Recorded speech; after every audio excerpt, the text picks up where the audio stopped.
रामदास पेठ परिसर हा भाग पुन्हा एकदा चर्चेत आला आहे। यावेळी एका मोठ्या अंमली पदार्थ तस्करीच्या प्रकरणामुळे स्थानिक गुन्हे शाखेला मिळालेल्या गुप्त माहितीच्या आधारे पोलिसांनी मोठी कारवाई केली आहे।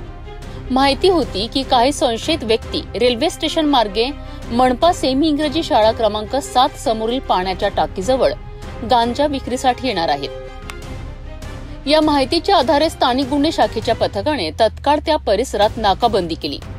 रात्रीच्या सन्नाटात पोलिसांनी सापळा रचला आणि संशयितांना घेरलं। यावेळी पोलिसांना बादल लाला कांबळे, सुनील द्वारका प्रसाद यादव आणि रोशन भास्कर सोनोने या तिघांना ताब्यात घेतलं आहे। तपासणी दरम्यान या तिघांच्या बॅगमधनं तब्बल 16 किलो गांजा आढळून आलाय। या अंमली पदार्थाची बाजारातील किंमत सुमारे 3,20,000 रुपये आहे।